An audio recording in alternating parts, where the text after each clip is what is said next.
In today's video, I'm gonna show you how to make vegan carrot cupcakes. Hey guys, my name is Erin Courtney, and with Easter coming up, I get excited about two things. First of all, the Easter Bunny is coming, and secondly, the food. And the Easter Bunny loves carrot cake, right? And if you've seen some of my videos, you'll know that I get a true pleasure out of tricking people into eating things that they think aren't really that healthy, but they actually are. And that's easy to do with these cupcakes. Not only are they vegan, which means they are dairy-free, egg-free, they can be nut-free if you don't want to put any nuts in them, but they're also gluten-free. And when I took these to a social gathering and set them out on the platter, everybody's like, ooh, cupcakes! Nobody could tell that they were vegan or gluten-free, which means I got true enjoyment out of watching somebody eat a cupcake and say, oh, this is so good. Some of the ingredients that I use in this recipe give you a lot of options. I'm using oat flour, which not only is oat flour gluten-free, it also has fiber in it. So fiber and nutrients. The sugar I'm using today is maple sugar, so it has a lot more nutrients than traditional sugar, and you can't tell the difference. It also has ground flaxseed in it, more fiber, and then of course our grated carrots, which add a lot of moisture to the cupcakes. I'll post the recipe link below, but before we get started, don't forget to subscribe because there's gonna be a lot more videos coming. Let's do this. Starting out with our dry ingredients, we're gonna take our oat flour, maple sugar, salt, baking soda, baking powder, and cinnamon. Then we're going to give that a little stir. Now for our wet ingredients, we're going to add in our ground flax that has been mixed with water to let it set and get that little goopy texture, our coconut oil, vanilla, apple cider vinegar. Time to stir all of those together. Add in our grated carrots, give that a good stir. We want to make sure those are nice and incorporated.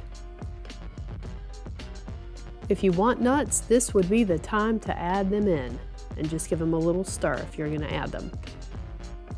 Time to put the cupcake liners in our muffin pan, and then we're going to spoon the batter about 2/3 full. This does make about 18 cupcakes. And we're going to bake these at 350 degrees for about 16 to 18 minutes. Remove from pan to cool completely on cooling racks. Now when it comes to nuts or no nuts, this is totally up to you. I'm a really nutty person, obviously, so I like a lot of nuts in my desserts. And one tip that I will give you, if you have nuts in a dessert, especially cupcakes, the best way for people to know is by putting more nuts on top. People are visual. They can look at it and say, okay, that has nuts in it. I can tell because it has nuts on the icing. Because you don't want someone with an extreme nut allergy to grab a cupcake that you made and not know that there are nuts inside it. They can look at it and say, oh, I see that that has pecans on top. I'm not touching that. Or if they're crazy and just don't like nuts in their desserts. Now it's time to make our icing. We are going to beat softened plant butter in a mixing bowl or electric mixer until it's nice and soft and fluffy. Add in our confectioner's sugar and vanilla. If you want your icing to be creamier, then you can add some water to give it a smoother consistency. And you can also personalize these, because since I like nuts so much in my dessert, I'll put it on half the amount and half the other amount, they don't have nuts. Options for your guests. You're welcome. Put your icing into a pastry bag, fit with your favorite cake decorating tip. I'm using a 1M right here. That's my personal favorite. Pipe that beautifulness on top, then sprinkle nuts on top if desired. It's time to eat a cupcake. You know mine has nuts on it. Ooh, one just fell off. That's okay. Look at how cute these little babies are.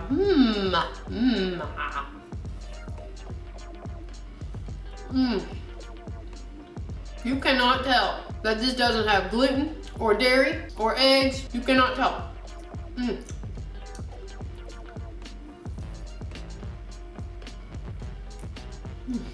I'm hungry, so this is perfect. Do I have anything in my teeth? That wraps it up for today. Don't forget to subscribe and I'll see you next time. Really hope I don't have food in my teeth.